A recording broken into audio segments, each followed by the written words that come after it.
Hello to all the comic fans, Marvel geeks, and all the nerds in between. Welcome to another episode of the new and improved Vigilante Vibes, where I give you all the Marvel discussions, theories, and news without the toxicity that's become such a big part in the fandom.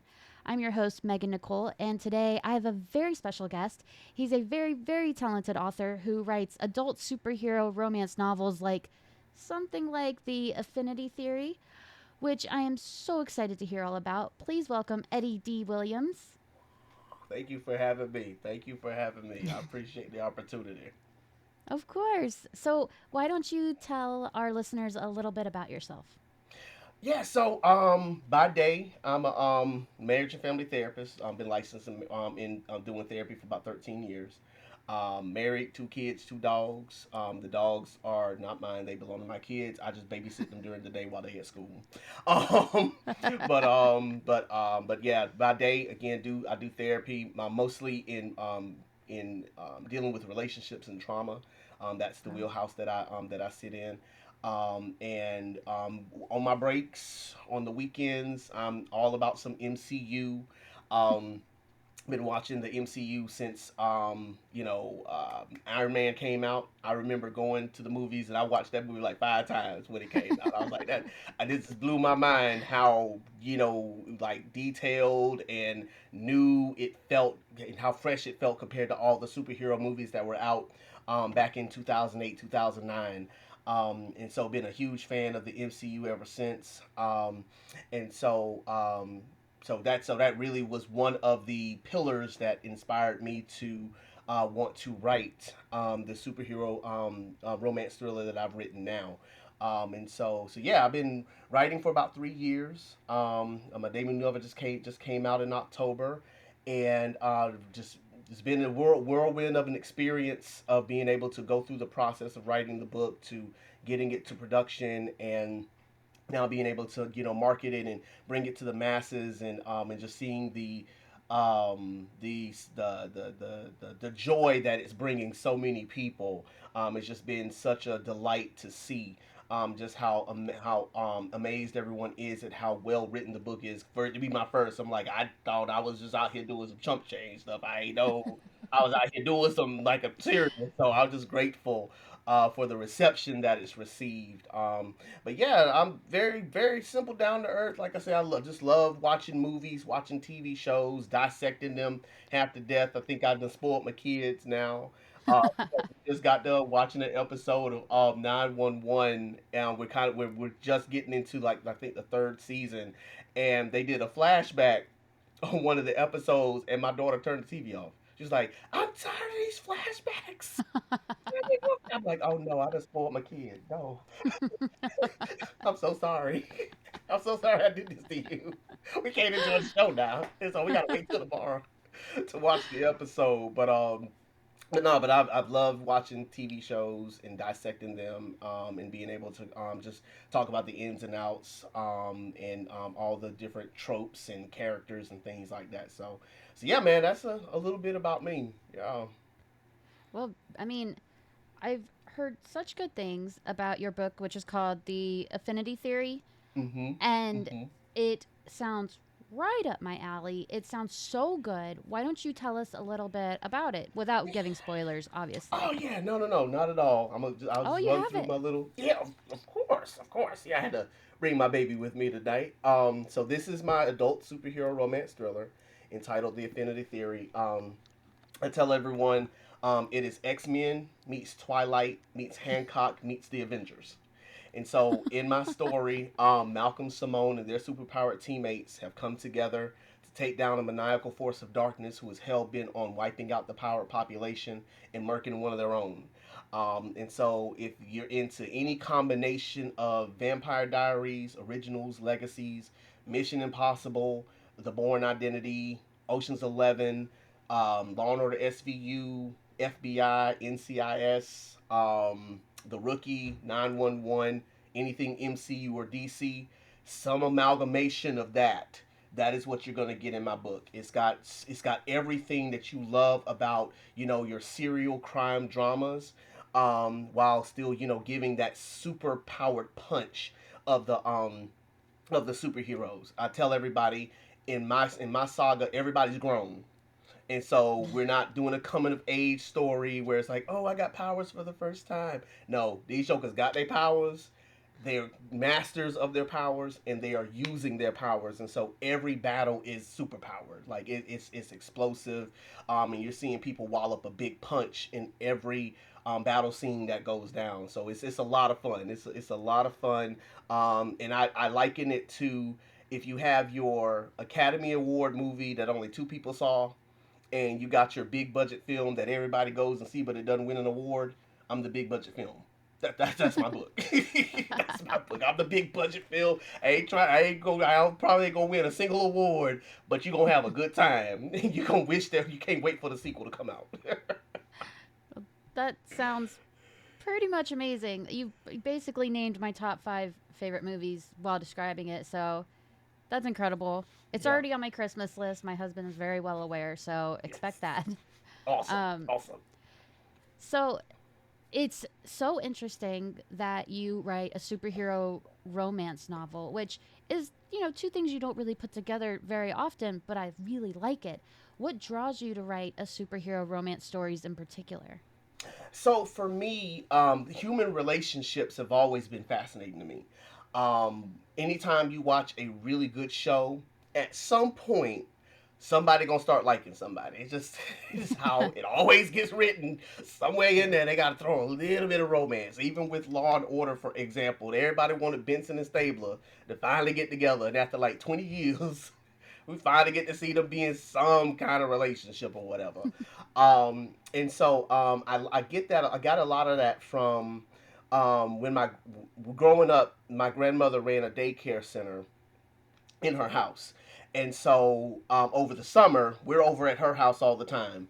Because I was the grandson and all the grandkids, we kind of got to get away from taking naps. Because, you can't tell us to go take a nap. You can tell them go take a nap. You ain't telling me to take a nap.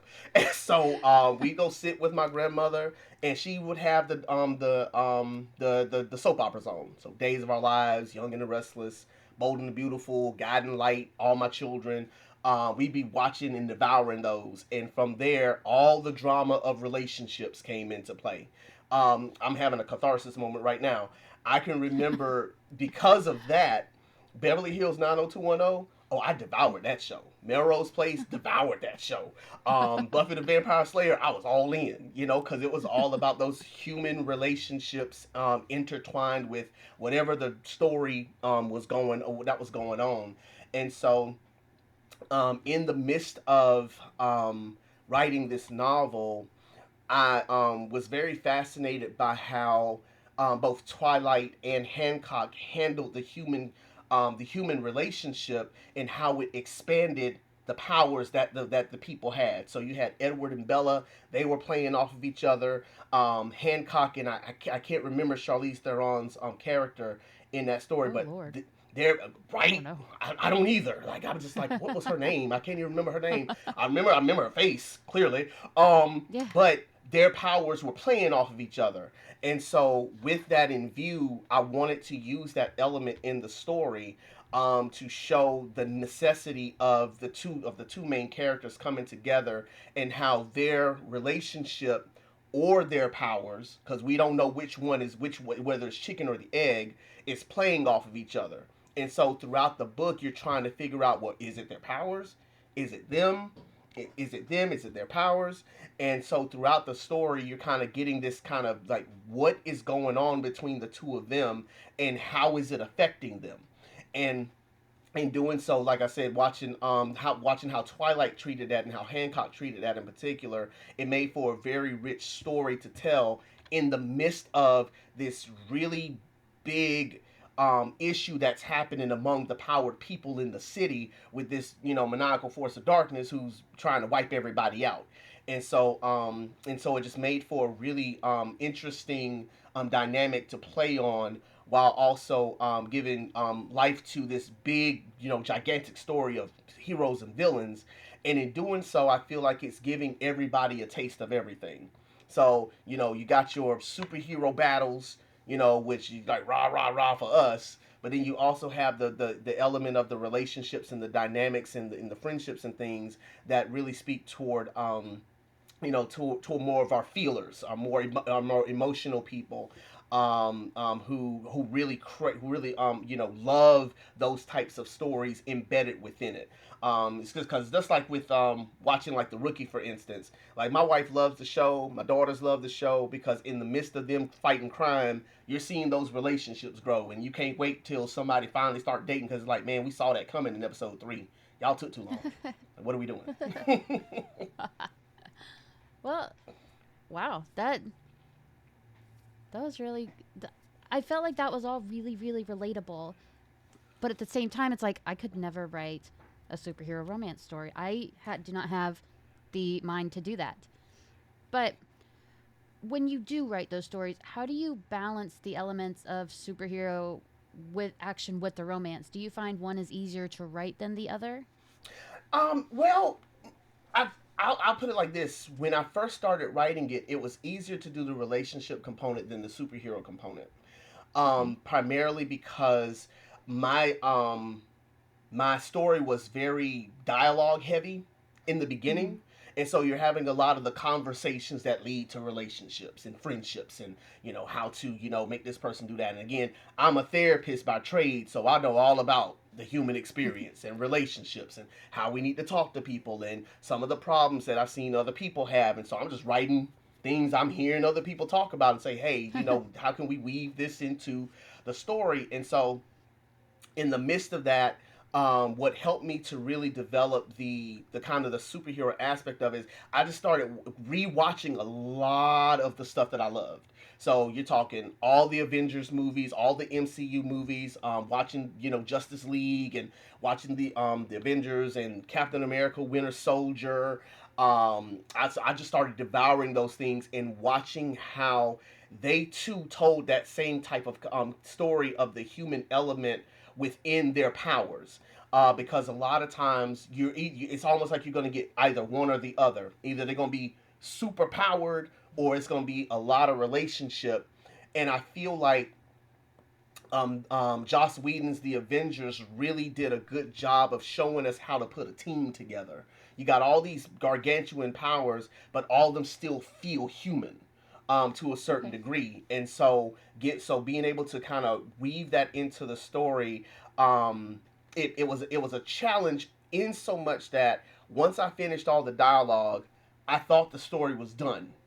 But then I took it to an alpha reader, and she was like, "I can't see your book.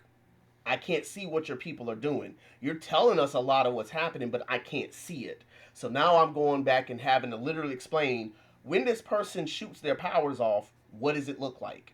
How does it feel? What would you see happening when they get into their uniform? What does it sound like? What does it feel like? When a person is punching somebody or kicking somebody, what arm went where, like how did the blow land?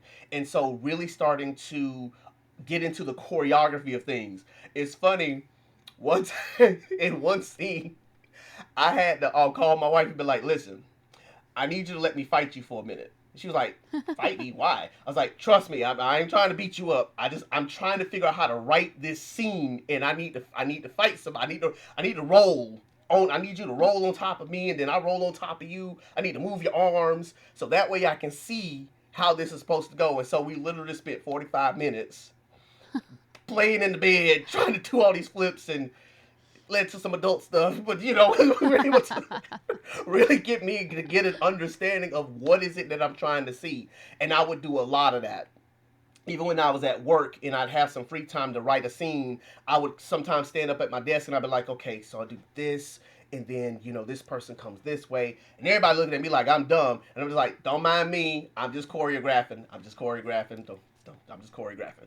And so it became a very fun exercise for me, to be able to what I see in my head, be able to describe it on in paper, so that way when you're in the book you feel these characters and you're not just being told they threw a bunch of punches and kicks and then somebody finally fell down. No, it's this person landed this punch and it made them swing this way, and then he looked over there and his heart hurt because he saw one of his people get hurt, and he's like, oh my god, should I go over there? Wait, oh, and now I get hit because I got distracted. And so it turned into a lot of fun to be able to weave these elements together. But it did take me taking the book through the process of me writing, letting somebody else read it, tell me what's missing, go back and rewrite it, do it over again, and go through that cycle about 3 or 4 times before finally being able to strike that balance right. I've talked to a lot of writers before, and I've never had anyone talk about how difficult it is to do the choreography of for a story, because you have the people who do choreography to be in front of a camera, and I feel like that has to be easier than doing it and putting it into words. Yes, absolutely. Like it's like you know what's happening. Oh, they're punching and kicking. They're punching. It's like watching Dragon Ball Z, right? They Yeah. punching and kicking. You just ah, yeah, yeah, yeah, yeah. But now, in order for you to feel what's happening in this moment, you gotta know he swung with his right. She brought her leg upward. You know, he clutched her, spun her around. He, took a bolt and threw it, or grabbed her power, snatched it, threw it back at her.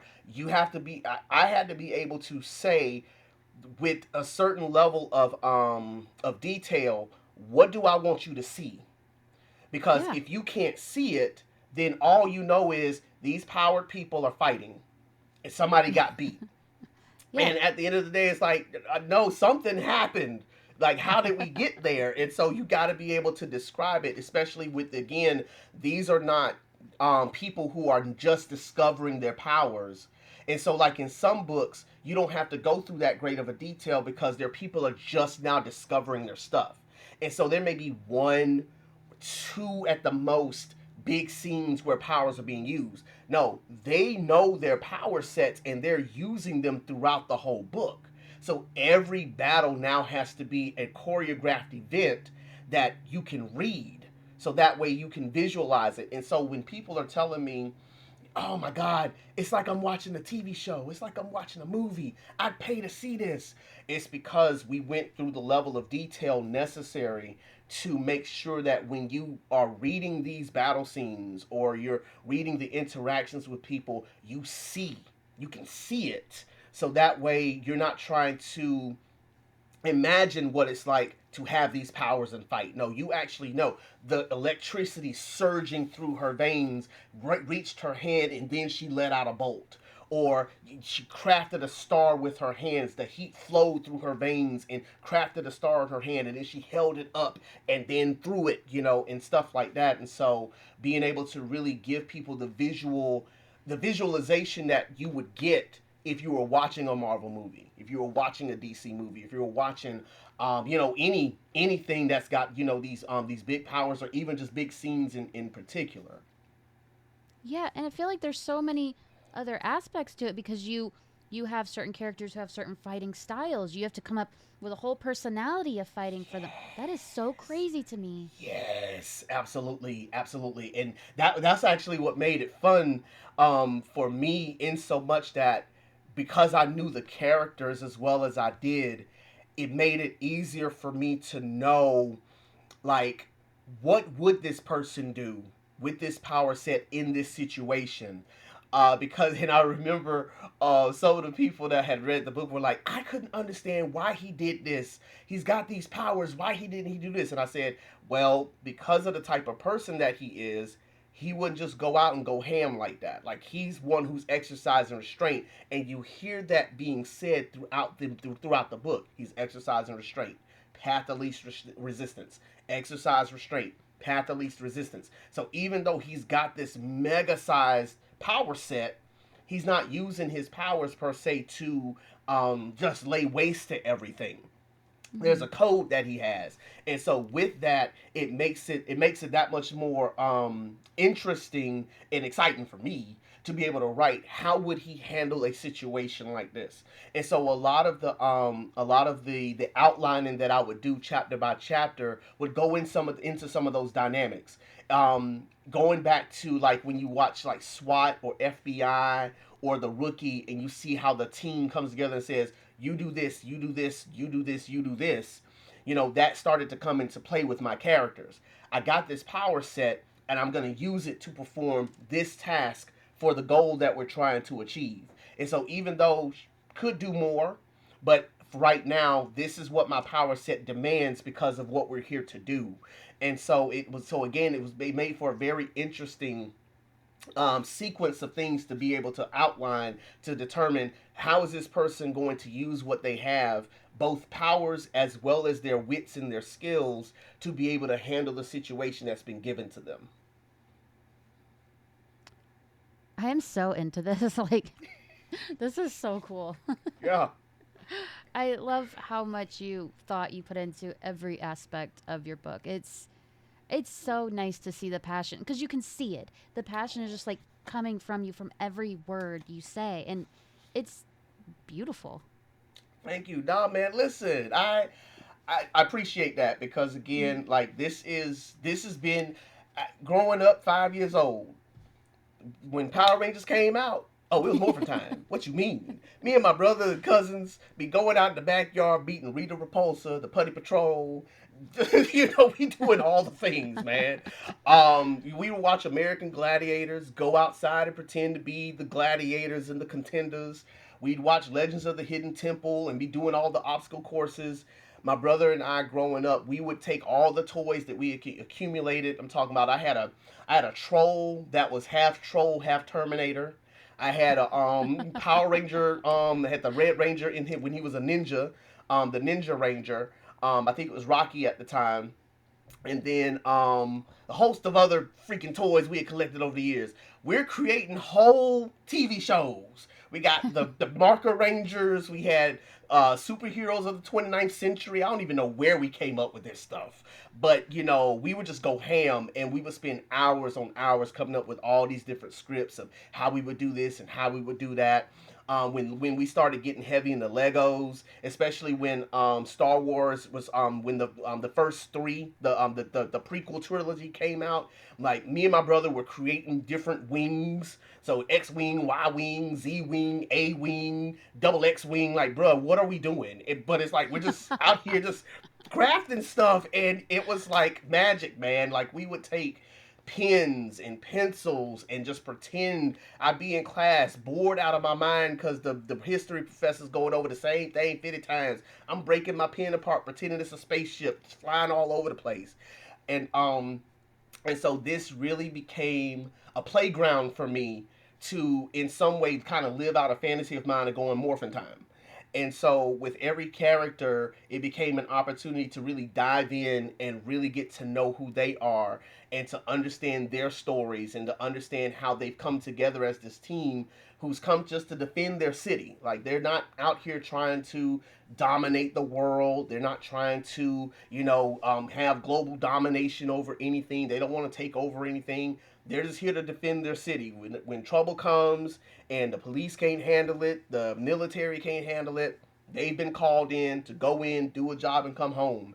And so for me, it just became an opportunity just to say it's morphin time without getting sued for using their words in a book.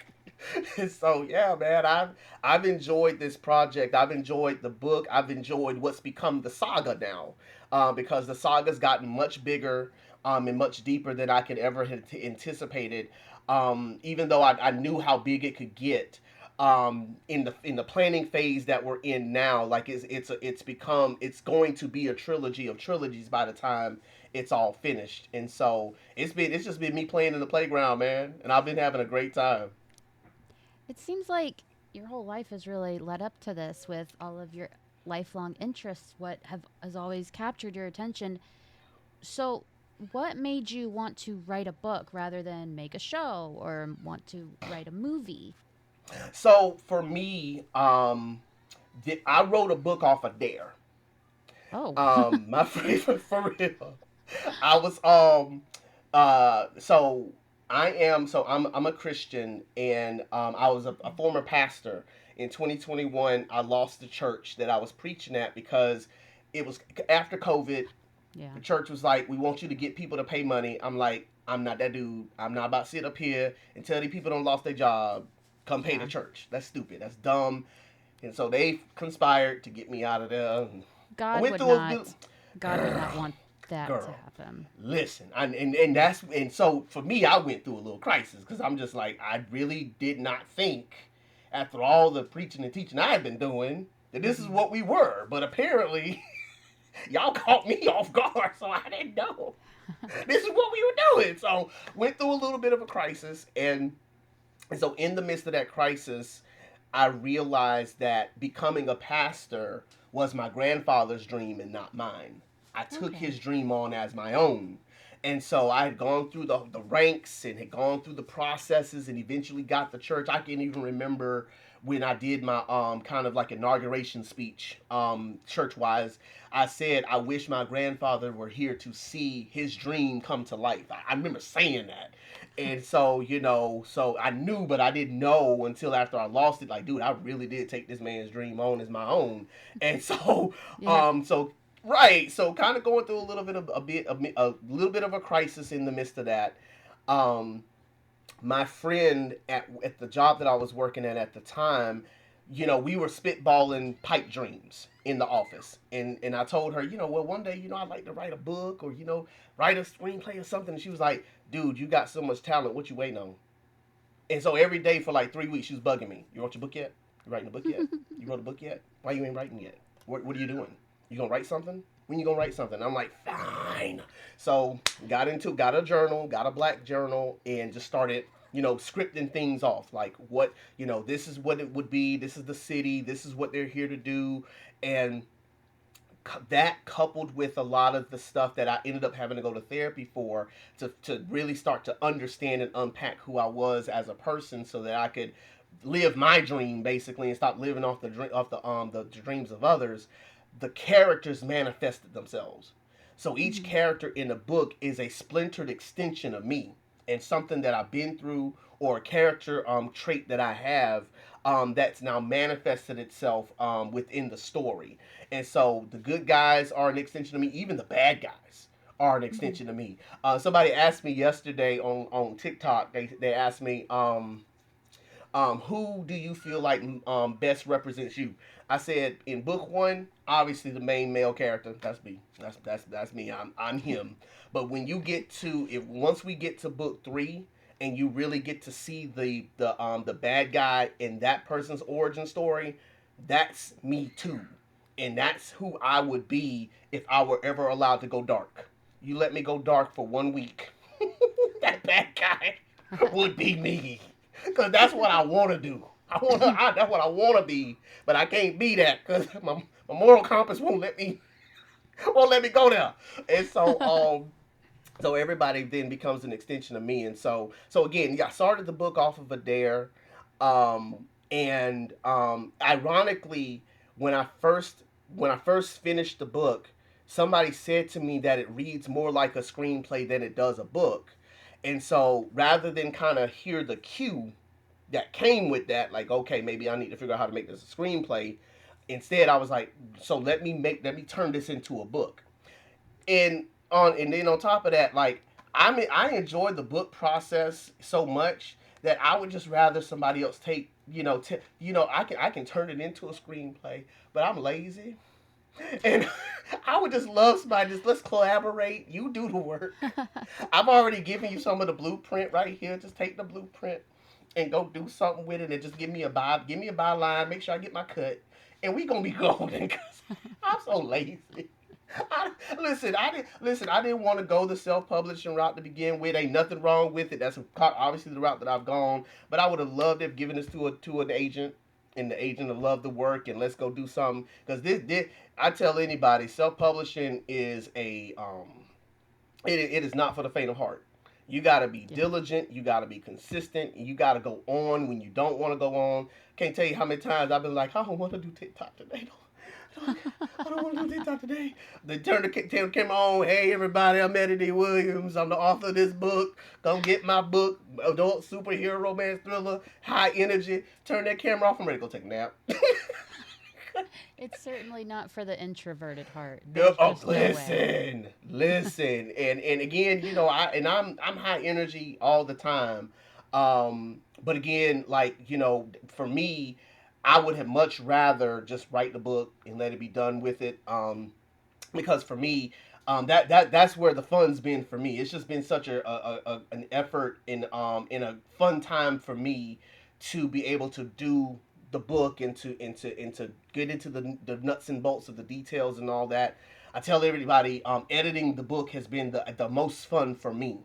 Writing the book at first is kind of a tedious endeavor, but once the book, that first draft is finished, that's when we get to go into the playground and start doing all of the fun stuff. And so yeah, so it started off as a dare, and now it's just become a part of who I am, and I can't stop writing now. Oh, I really liked when you said that you got feedback that it was a screenplay, so you made it into a book. Have you ever had any other surprising reactions or fan feedback that made you rethink certain aspects of your book? Girl, yes. Man, listen, these Sean Keese and Black Men Read on TikTok, they went through my book chapter by chapter on his live. And the things that they've had to say about the questions that they've had about certain aspects of the book, which I won't spoil for you guys today. I actually had to go into book two to make sure that that plot holes were covered, and that certain aspects got addressed.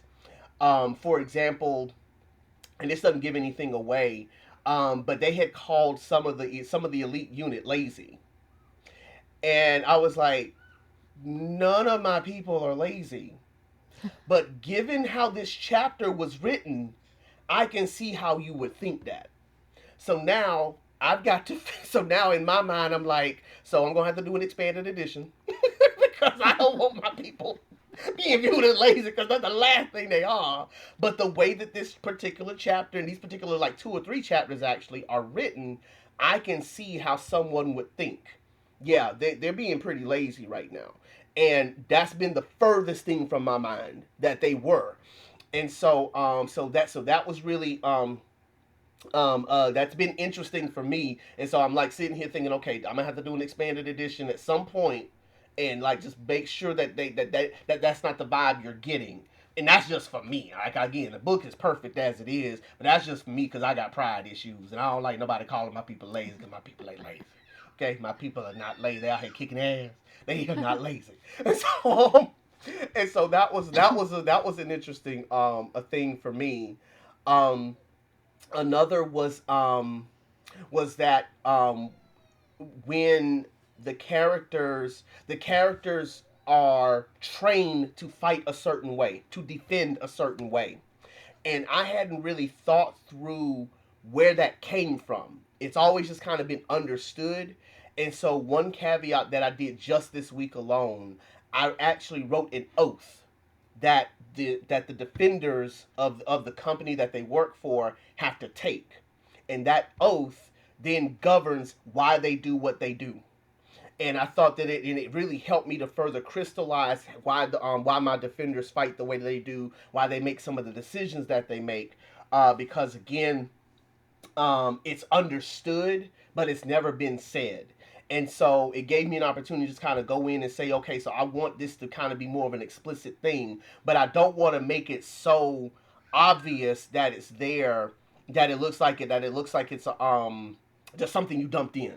And Mm-hmm. so I looked at one of the scenes and said, okay, this would be the perfect place to kind of drop this in, where you have a mentor and a mentee having a conversation, and the mentor says, quick quiz, what's the oath?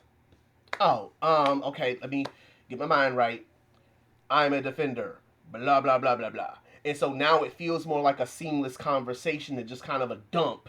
And in doing so, kind of again addressing one of the things that was said in the book. One more aspect prior to the books being finished was that my final beta reader said to me, "You are a therapist. There is no reason why we shouldn't know what your characters are thinking or feeling. So you've Oh. got to make us feel what your characters are feeling and think what they're thinking. You're a therapist. This is literally your thing. So if nothing else, we should know more about what your characters are thinking and feeling." And this was after I had already added another 3,000 words to this book before I gave it to her. So I'm like, bruh, are you kidding me? This why the agents don't want my book. They talking about 100,000 words or less for a debut. I'm at 170,000 right now. I can't cut it. I can't cut it. I tried to cut it with the first editor. She's supposed to cut it down 30,000 words. You know how many words she cut it down? 300. So I'm like, I don't know what to do. I'm stuck. And so, but again, she was right. She was right. And so I went back and I added all the thinking and all the feeling and what, and particularly, what do you want your readers to know? That was really the question for me. Do I want them to know what she's thinking in this moment? Do I want them to know how he's feeling in this moment, or do I want it to be inferred? And how do I go about making that happen so that way you can follow along with them and really feel where they're at? And so again, became another creative opportunity. But it was one that was like on the heels of this book ain't never gonna get out because every time I try to get these words together. Y'all keep saying I'm missing stuff, and you right. I know I'm missing stuff, but I'm tired. I'm tired. So I'm all right. Let's go back in and do this again, man. He thought this. He felt this. Did you feel me? Oh my goodness. So we're getting close to wrapping up. Do you have any advice for anyone who wants to write their own superhero romance novel or just wants to write in general? Yeah. So, take your time. First of all, take your time. One thing that I love about my process is that I don't have a timetable. I don't have a timetable on anything. And so going through this process became an opportunity to learn the craft. So if you just want to write, learn the heck out your craft. If you're going to go into self publishing, learn the craft. There is some gatekeeping, but there's a lot more people in the business, especially in the circles that I run, where we're giving you all of it. We're giving you every bit of information that we can to help you be successful because somebody had to give it to us. Just in like this last month alone, for example, I didn't know that my book was ready to go live. It took somebody looking at my stuff and looking at everything I'd done and been like, dude, you should have went live 3 months ago. What are you doing? Go live. Go live today. And I was like, are you sure? Yes, you are wasting time. You got everything that you need. And Wow. so again, take your time. Make sure you're happy with where you're at. Because even when that person told me that, I went back to the missus and was like, okay, listen, they said I'm ready. I need about a day to get my mind right to make sure that I am because I don't want to rush this. But just again, take your time. Um, write your way. Write your way. I'm a plotter. There's some that are pantsers. There's no right way to do it. There's no wrong way to do it. But write your way and and be happy with the way that you write. If you want to do it a different way, do it because you want to, not because somebody else suggested it. Because if it's not coming from your heart, you're not gonna enjoy the process. You're gonna it's gonna be work, and when it turns into work, you're not gonna want to do it anymore. Um, Particularly with superhero novels, I would say that the one thing that you want to be wary of is that the market is super saturated with coming of age stories. People love them, but there's a lot of them. And so a lot of those stories have been recycled over and over and over again to the point where everyone's a Katniss Everdeen now. Yeah. Everybody's the lady from Fourth Wing now. Like I keep seeing that get regurgitated in some way, shape, or form where we're climbing these ladders. Somebody's gonna be the villain, the big bully who's gonna prove his worth and gotta fight the little person who's the main character, gotta one up them, and I get these great powers. There might be a love scene or three in it, and all these certain things. And again, I ain't got nothing wrong with it. Make your money, do what you do, but know that the market is super saturated with it. And from what I've been told from a lot of the people who've read my book in particular, they've said it feels good to have people who are powered, who are masters of their powers, because we're not trying to wait on them to get ready. They are ready, and so we get to really see a lot of juggernaut battle scenes that were otherwise missing from a lot of the coming of age stories that are saturating the market. Um, watch a hell of a lot of movies.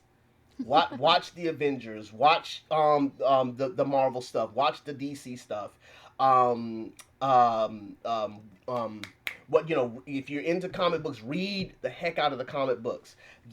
People are going. People said this. Somebody said this to me, and I'm trying not to turn to a grandpa, but somebody said this to me. They said, "So your book is X Men, Twilight, Hancock, and the Avengers. You're taking like four themes. Like, be original." I said, "You don't understand. We're all taking from everybody. Yeah. This is a 3 second blurb to catch your attention so you can buy my book. I'm not ripping from them. I promise. It's a marketing tactic. It's so that you can stop what you're doing and listen to me, which obviously worked because Yeah. you stopped to listen to me. And so don't be afraid to tell people, to watch the movies and to see what's comparing, because that's what's going to help you to be able to visualize what you're trying to describe. And again, most importantly, just have fun, man. Have fun. It's your story, it's your baby. Have fun with it, because if you don't have fun with it, the people who you're trying to sell your book to are going to know. And if they know you're not having fun, they are not going to be motivated to buy your book. That's very true. And that's very great advice, all of it. And you're not taking like you're Oh, not stealing anything by oh. using that. It's just a vibe. It's I just mean, that's it. you don't have Oh. Hancock just walking through your story. I'm just saying, it ain't Yeah. like Storm gonna be coming through, or Thor finna throw a hammer, or Captain America gonna show up with a shield talking about stomp. Like, no, like, ain't nobody.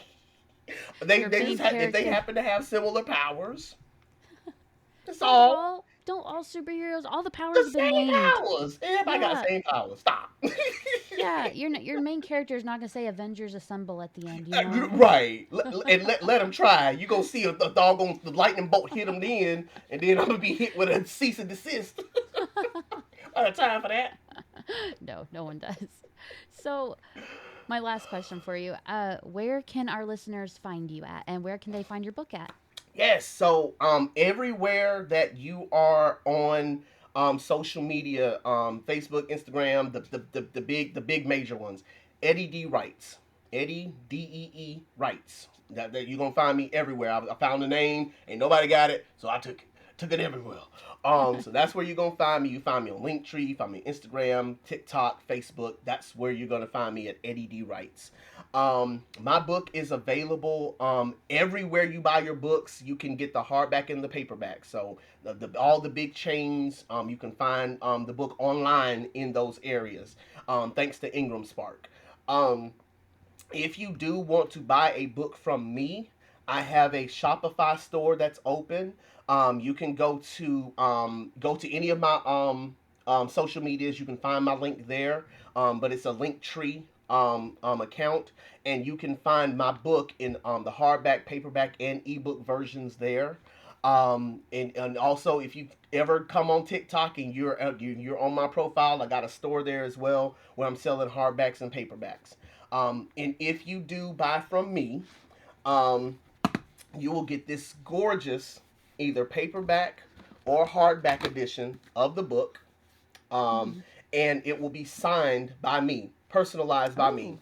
Oh, Additionally, you will get a bookmark as my way of saying ooh, thank you for joining the Affinity Theory and the Affinity Saga family. And the star and the ribbon have significance. You have to read the book to find out what that significance is. Additionally, to you, Megan, as my way of saying thank you, I want to send you and your husband personal copies of the book. And so absolutely free is my way of saying thank you for allowing me to grace your platform today. Because again, you didn't have to let me do this, and so I'm super grateful. And as my way of saying thank you, I'm gonna give both of y'all a hardback edition, signed, bookmark attached, all that. I just need to know where to send it, and so oh my we'll god. link up afterwards to let me know where to send it, and that is my gift to y'all. Oh my god, thank you. Now I have to tell him not to order it for Christmas. Whoops. Well, thank you so All much. I good. appreciate that. And Absolutely. I'd love to write a review about it when I'm done reading it. Please, yes, yes. I take them. I take them. I ain't gonna ask for them, but I'll take them. I will take them. Well, Yes, that's ma'am. amazing. I'm so excited. Absolutely. Yes, So, ma'am. wherever you're watching the show or listening to this episode, just look under where the show notes are, and you will see all of the links for all of Eddie's stuff. It's all will be right there to find, so you have no excuse not to be able to find this man or his work. We So are everywhere. everywhere. Thank you so much for being here with me, Eddie. It is such a pleasure. Feel free to stop by anytime. You were Okay. amazing. Thank you. No, thank you. Listen, anytime I usually got time around this time. So, just let me know if you ever want me to come through the floor. I'll let you know if I'm free and let's do this again, man. This is a whole lot of fun. This was so much fun. It was just so easy and everything flowed, and I actually learned a lot from you. So this was really exciting on both ends. Awesome, awesome. Well, listen. Thank you so much again.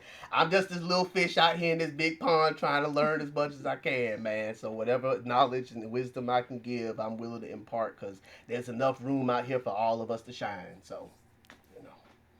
Well, listeners, if you're thinking exactly what I'm thinking, it's that he will not be a little fish for very much longer. It feels like he's going to be a pretty big fish pretty soon. So Let's go. get that book, Let's go. jump in, be one of the first, be the trendsetter. And you get to be the one to tell all your friends, I read his book before everyone else Facts. did. Facts. So that does it for another episode of Vigilante Vibes, the only non toxic Marvel podcast. Hope you all enjoyed it. Be sure to follow me on all social media sites. Just search for Vigilante Vibes Podcast. You can also check me out on nerdinitiative.com, where we review the latest comics, movies, and TV shows, and we get to interview the creators. Obviously, look at this episode.